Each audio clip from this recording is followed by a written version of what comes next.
Welcome back to République. You've probably already guessed that this episode is going to play out a lot like the previous one. Episode 3 hews pretty close to a classic formula, which I can respect. I see water down there. It occurs to me I don't know how to swim. This is a pretty good point. It's a good thing this game doesn't have platforming. Let's go non-violently ruin another Prizrak's life. Keep moving and stay out of trouble. You know, unlike you've been doing for the entire rest of the game so far. On the face of it, Pacific is not as annoying a room as Atlantic. It's a lot smaller, mostly. It has less floors, although it does have a higher concentration of guards, so you probably will have to be dealing with them a bit more consciously. It's not without ways to disorient you though, which we'll get to. As ever, our first stop is going to be the friendly confinement room.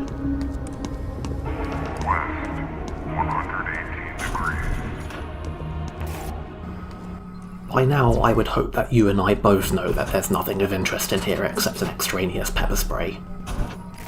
Because I'm extremely clever, on our exit we walk straight into the path of a patrolling guard, and I'm forced to neutralise him. I was really hoping to show off the sleep mines in here. I got an amazing trick shot with one in my practice take. Let go of me! But alas, it was not to be. Also, I didn't notice the second patrolling guard coming over to investigate, so I guess we're burning 2 tasers on this bullshit. At least we got a screwdriver for our trouble, so I can't be too mad. Also, for better or worse, this does kind of take care of the guard concentration problem. I don't really have anything to add to this particular dossier, but as for his friend...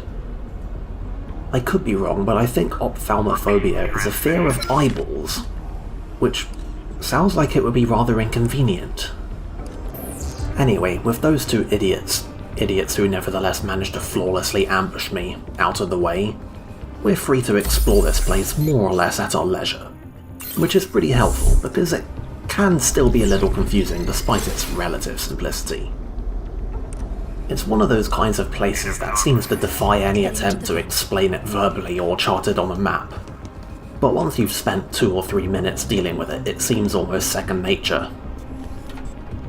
It's not required to open this vent, but it does make navigating this room enormously more convenient, and we are running a screwdriver surplus.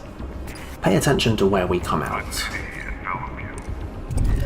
Your first instinct is probably going to be to respond, "I have no idea where the hell this is." And I can relate to that. Also, here's even more pepper spray we can't carry. The camera we're inhabiting at the moment is also pretty unsuited to getting our bearings, but if we hop over to this one, we can see that we've emerged just opposite the starting door. This is a pretty handy shortcut to have. It also means that you can navigate the top floor of this room in the opposite order to the one the game seems to suggest, which is pretty handy if, you know, you haven't started by accidentally tasing 2 guards. Here we see the 1 guard left in this room that I haven't accidentally gotten into an altercation with. Irritatingly, he's the only one who we actually particularly want to pickpocket. I mean, I know that seems kind of an asinine concern in a playthrough in which we are endeavouring to pickpocket every guard, but go with me on this. This guy has a keycard. And that makes him basically unique. There are a tiny handful of non-plot doors in this game that require specific keycards to get through, and obviously we're about to encounter one. I now have no further regard for our taser supply, by the way. Threat level is returning to normal. You're goddamn right. Oh right, there is a taser cabinet in this room, so it's not like I'm just being completely cavalier here. And with all that taken care of, we're now free to poke around at our leisure. In other news, I am now also full on battery, so that's now 2 things that we can't pick up. You'd think, given the relative breadth of options that hacking gives you, that I'd be a bit more liberal with the use of batteries, especially considering how I treat tasers, but unfortunately I am firmly gripped by Elixir syndrome on that count. I think everybody who's ever designed an RPG of any kind at some point is probably aware on some level that if you give players the option to use a limited consumable item that does something unique, they'll generally be happy to do it. But if you give them an option to use an item that does something that they could already do, albeit less efficiently, for free, they're going to hoard that. Pro tip: humans are weird, and 90% of good game design is just learning to appreciate our stupid quirks. Oh, and I hope you all noticed that vent. It's going to be of marginal importance later. Here at the opposite corner of the room to the entrance is this enticing little corner, which, as you can plainly see, is where we're going to use our keycard. There's actually not very much here, but the things that are here are pretty good. It is definitely not a waste of time to come here. This blueprint can be realized at the 3D printer in the archives near the library. A portable cassette player would come in handy if you have any audio cassettes you want to listen to. Now that's an upgrade. This lets us listen to Sega tapes whenever the hell we want. This is great if, for example, you need to find a spot where there's no patrolling guards muttering their stupid patrol dialogue to interrupt your recording. I understand that's a pretty common concern. There's one remaining point of interest in this room, and it's back up on the first floor, to which this handy staircase leads. Yep, it puts us right back at the entrance. We've done a full circuit. The only place we haven't been is this completely different random cluster of lockers. Seriously, why are these here? This is supposed to be like a server room. Can't complain about the contents though. Oh right, surprise, we're not actually done with the guards yet. There's one in the next room whose patrol causes him to occasionally poke his head into this one. His route is pretty much to our advantage though. He walks right into a dead end and leaves his back turned to us. I guess you could say the dude abides.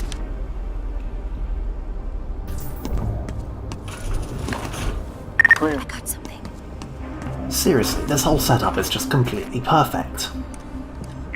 He's gonna stay parked outside for exactly long enough to run down past his sightline, and head towards our goal. In which direction, incidentally, we can see another opportunity to use our pilfered keycard.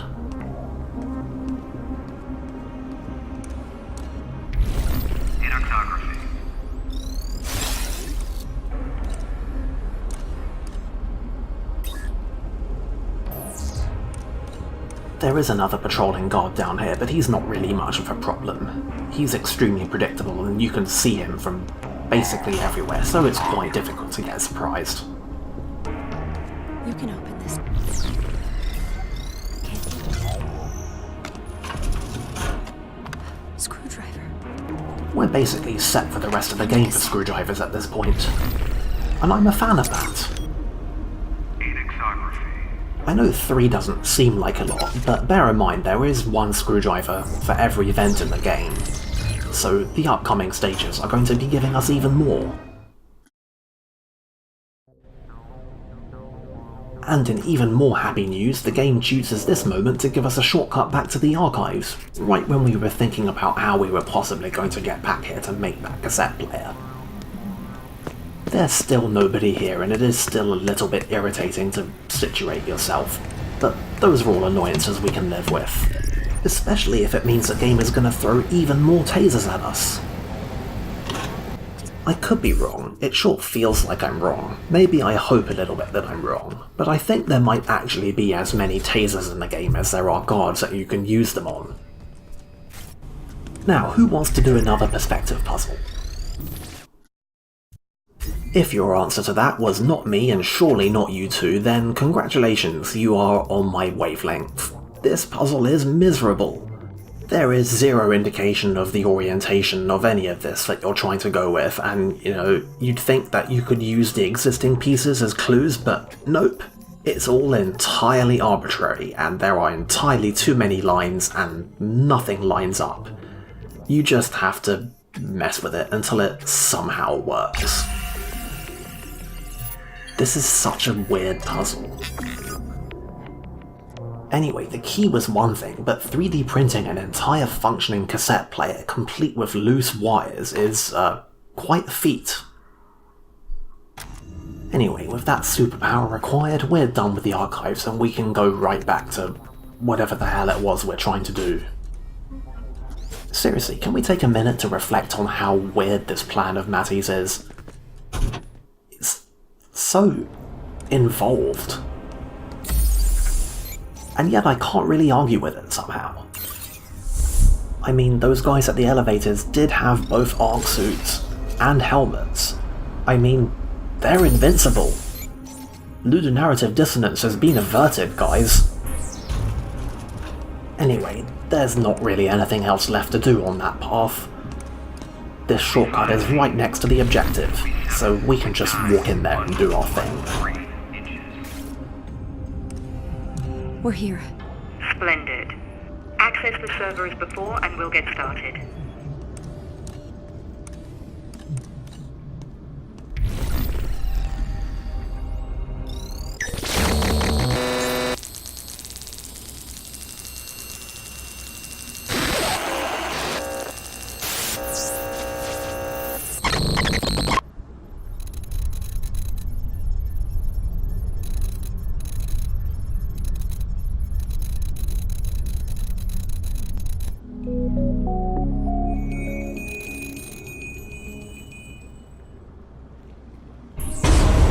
Two entire software versions in one episode. We are getting places.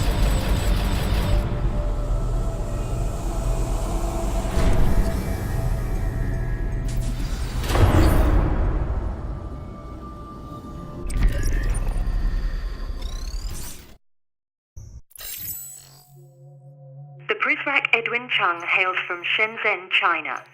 Select that access point on the map. There's nothing really new in this section except we can now access the other half of the nodes. Wrong location.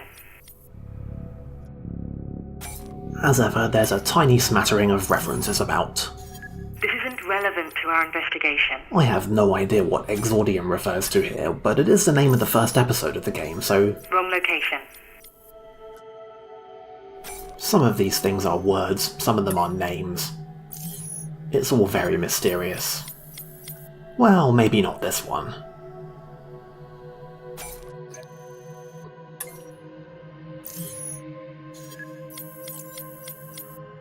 I hazard that somebody at Camouflage is a fan of the game The Bouncer. That or one of the, 3 different restaurants in Tokyo with the name Dream Factory. That's not it. Anyway, let's actually get on with this. That's the spot.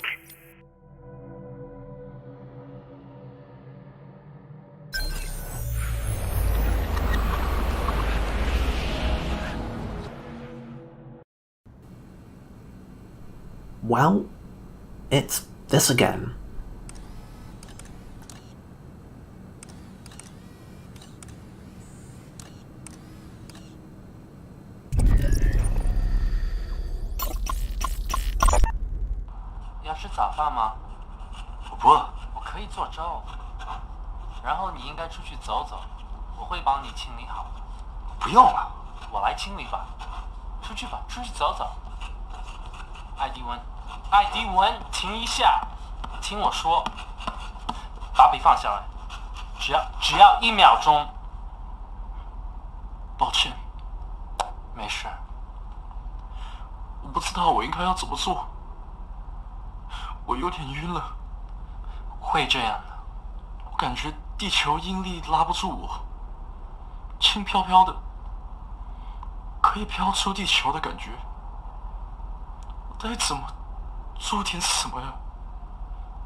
Well, that sounded portentous.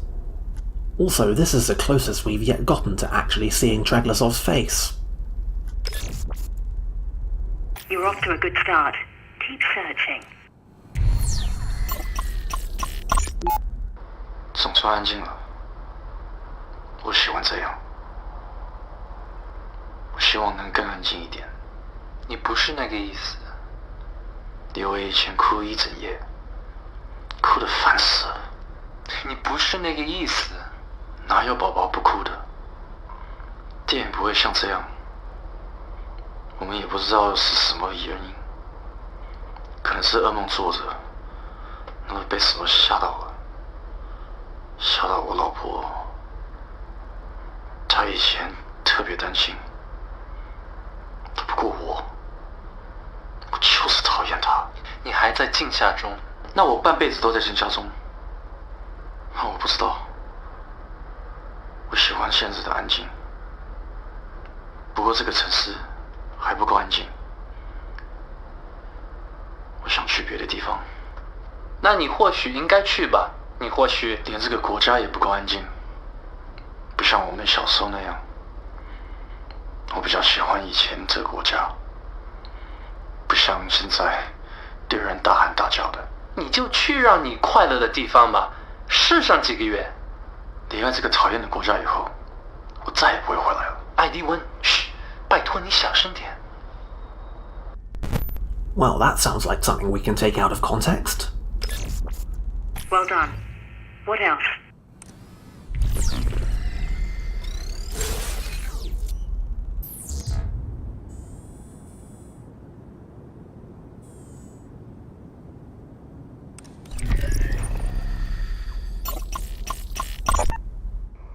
艾迪文，是我到了你这儿了。东西看起来挺不错的，只是金钱数快数了。抱歉，我想我浇的水太多了。老兄，你在哪儿啊？怎么老是收到你的留言？我偷玩了你一些电子游戏，我最想玩的那个找不着了，你知道哪个吗？我真不敢相信你玩偷变这么暴力的游戏。你看到那些禁玩项目的清单了？我真想和你知道怎么把它偷过来的。不说了，我希望你找到你要的东西，然后快点回家。我今天可能一天都待在家里，空气质量指数又超过175了，街上大家又都戴上口罩。Contraband violent video games? Hello? Aces. Keep looking. Also, what was that about a contagion? That could probably also be useful.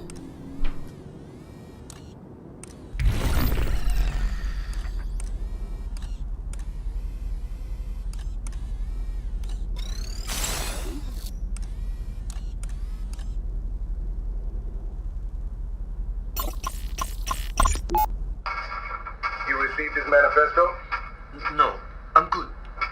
What? Do I have your attention? You seem distracted. Not distracted. The manifesto. That's what we're talking about. Had a chance to read it yet? Some. It's controversial. Come again? It's good. It's controversial though. Great ideas always are. You did well on your aptitude test. The questions just made sense to me. What's the next step? There's a boat in Victoria Harbor. Boat called Clara's Overcoat. It'll leave sharply at 9 o'clock in the morning, your time, so be sure to be early. You don't want to get left behind. I'll be there. Then I'll see you next Wednesday. Oh, and Mr. Dion. Edwin. My employer and I want to tell you how deeply sorry we are for your recent loss. In our country, accidents like the one that befell your family don't happen. Ever. Maybe you thought we were done directly referencing video games. You thought wrong. We're nearly there. Anything else?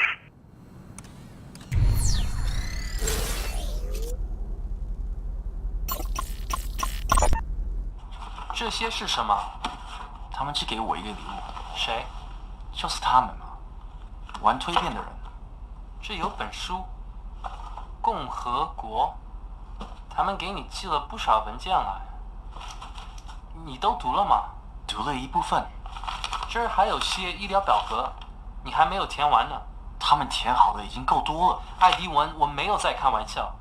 这些人做事非常仔细的，甚至仔细的过分了。你看看这个，他们要你列出婴儿时期感染的每一种传染病，里面说你不这样做的话就是犯法。然后呢，这个表你填的不对，认真一点。艾迪文，你不了解这些人。你说话就像我妈。肺结核你怎么说？我当时10岁，得的是前腹非经核，这病不会传染的。那么非典型性肺炎呢？你有症状，你有一次病得很重。我不会告诉这些害怕新巨人儿我得过非典，谁会在意啊？那都是好几年前的事了。我现在好了，我不用每打个喷嚏或者喷着脚趾头要让这些人知道。乔治，你别那么夸张。It seems like a little bit of a conceit that both of our Prizrak friends would lie about their medical histories. Perfect. You've dug up enough dirt. Let's add some water and make mud. If mudslinging is an art form, then this is our canvas. This should look familiar. Select either the text or image box to begin. Time for another round of tabloid muckraking. Good. We have an image. Can we find a quote to match? Pick a soundbite and move it onto the template. As before, there are a couple of different valid solutions, and a few different bits of commentary from Matty which I'm going to show off. It's an honest shame what happened to his family, but if we can find a way to use it against him, then we must. I wonder how many Daily Mail editors have said that to new hires. The Overseer's Manifesto, the holy Bible of his République. Without the context of being thrown in the trash, there's just nothing to this one. Explosions and mayhem. Who doesn't enjoy a good violent video game? Well, the Overseer, that's who. I am wholly unsurprised. 离开这个讨厌的国家以后，我再也不会回来了。我真不敢相信你玩偷变这么暴力的游戏。你看到那些禁玩项目的清单了？我真想和你知道怎么把它偷过来的。A winning headline on your first attempt. Care to publish? Naturally, this is one of the slam dunk solutions. Let's start over. Let's see what else we've got. The mask will play nicely into a contagion angle, I think. This one isn't very much of a mystery. 我到底怎么做点什么呀？我不会告诉这些害怕新巨人儿我得过非典，谁会在意啊？ Metamorphosis bureaucracy or no, you just don't mess around with medical forms. Tailor-made. This headline suits him brilliantly. Shall we publish it? Honestly though, it just doesn't seem fitting to go with something that's actually, wrong. Try another one. Lovely. It's blasphemous to deface a photo of the Overseer. Besides, doctoring images is my job, not Edwin's. This one is a tiny bit puzzling. 我不会告诉这些害怕。Some, it's controversial. 离开这个讨厌的国家以后，我再也不会回来了。Smashing. Now that's a headline you can set your watch to. Care to publish it? That said though, this one is an absolute classic. He did literally say those words. Would you care to be credited for this scoop? We can of course take the credit for this too. Credit given where credit's due. The credit goes to you. It'll be your name Edwin Chung curses while he's wasting away in a metamorphosis prison. Ungrateful Prizrak Edwin Chung damns nation that welcomed him. What a bloody ingrate. That wasn't any easier the second time around. Every ugly detail. I feel sick to my stomach. Your after-the-fact moral piety is tiresome. If you know a better way to kill a man without firing a shot, I'd love to hear it. I've mentioned before how much I appreciate République's approach to moral commentary. The moral thrust of this episode is pretty blunt. We've spent most of the game tasing and pepper spraying our way through the guards, and now we're trying a quote non-violent unquote method. And really, it doesn't feel any better. There's a message behind all this, and it isn't magnificently Everything looks nuanced good. or particularly novel. But République makes hay with it by not expounding on it, as much as just letting it sit there. We're doing what we're doing at Mattie's urging, and Mattie has her feelings on the matter, and Hope has her feelings on the matter. And doubtless we have our own feelings on the matter. And that's pretty much it. The game doesn't really address these topics as much as dangle them in front of you and wait for you to feel something. One of the Prisrex tasers. As an approach to manipulating player emotion, it's kind of audacious. When you look at it like this, République is kind of the exact opposite of Spec Ops: The Line. My battery was getting low. It doesn't really examine its moral workings in a great deal of detail. It's never going to put a big speech about them. It's not going to try and call out the player for following the plot of the game. It's not going to do any of that.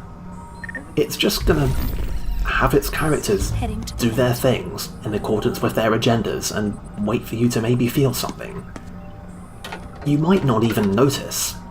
And frankly, that's what makes it work. Oh, you did remember that vent, right? Don't get me wrong, I adore Spec Ops: The Line. I definitely won't begrudge it the contrivances that were necessary to get its message to work. But I just can't help but admire the humility of the opposite approach. All of which is really just a lot of ways to say that République succeeds at demonstrating a textual awareness of the context of the character's actions. And it manages to do this without being a game about those things. Which is something I can respect a lot, and frankly I think we need a lot more of it in video games. This is a game with a lot of trust in players, and I think that should be rewarded. Anyway, speaking of text, games and feelings, let's go through our collection again. Zamyatin's We is a near sibling to Pasternak's Zhivago, both truants of the Russian Revolution of 1917, both landmines in the hands of children. Zamyatin takes his imagination in the direction of the dystopian state, the bugbear of artists who irrationally fear the cradling hand of sound government. His nightmare state keeps everyone in glass houses for better surveillance. Librarian, the people don't want privacy. They just don't want to see you watching them. I'm kind of in awe of Treglazov's ability to begin a criticism of a work by stating the exact opposite of its premise, and then never bothering to get around to justifying it. We, a book that posits that, among other things, dystopian states are bad, is bad literature because dystopian states are good, actually. For real. Parents often call to ban Twain's Adventures of Huckleberry Finn for its language, and rightly so. But they fall short of the real problem. Books like this preserve the memories of societal failures like black slavery, much as crystal amber preserves sick blood. Crack the amber and you invite biohazard contamination. Crack the book and your imagination for atrocity deepens. This take is infuriating. He honestly thinks racism is something that happens because we think about racism too much. As if it ever really went away. As if we deserve to forget. You know what the problem is with the stealth genre? They're often just a vehicle for some crazies to tell their lame story. Not Monaco. This is pure stealth, and even supports multiplayer. As a professional hobbyist game designer, I know enough to stay away from something this difficult to develop, yet designer Andy Schatz totally nailed the landing. Bravo. A stealth game being used to tell a weird story. Imagine. Truth bomb number 1. I was a little skeptical that the super indie team at Supergiant could buck the sophomore slump following Bastion.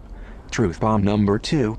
When I first sat down to play Transistor, I was confused as to why this wasn't just another action RPG beat-em-up.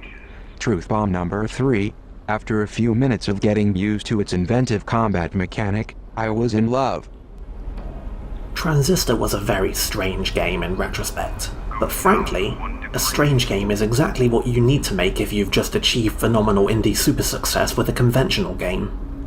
So I'm glad. I remember going to people's houses and watching them play this pen and paper classic, forever wishing the cool kids would ask me to join. Years later, 2 important things happened. The internet was invented, and the folks at Harebrained Schemes utilized that precious technology to launch a Kickstarter, bringing back Shadowrun. You can bet your elf mage butt that I was first in line to pledge. I even have a rare Shadowrun Returns poster to prove it. Who's cool now? Yeah, we know. Gemini Rue has a sorrowful beauty to it. Built single-handedly, this sci-fi noir feels like both a love letter to early CD-ROM era adventure games and a lament on why these types of games aren't made anymore. What Gemini Rue lacks in high-end production, it makes up for in clever storytelling. Its multi-layered narrative was clearly a labor of love, and a journey to the past worth taking. Gemini Rue is a point-and-click graphic adventure game. With cover-based shooting. Yeah. Before I played Mark of the Ninja, I didn't think designing a satisfying 2D stealth game was possible, but leave it to these talented Canucks to prove me wrong. The game controls silky smooth, and its light-dark mechanic is brilliant. If only I was as sneaky as this ninja, I'd have my stolen game cartridges back before Derringer was the wiser. Mark of the Ninja was a masterpiece, and I have no further comment. Avoid eye contact with returning surveillance. Other than that, you should play it. Next time, we'll publish our journalistic masterpieces and find out what could possibly go wrong.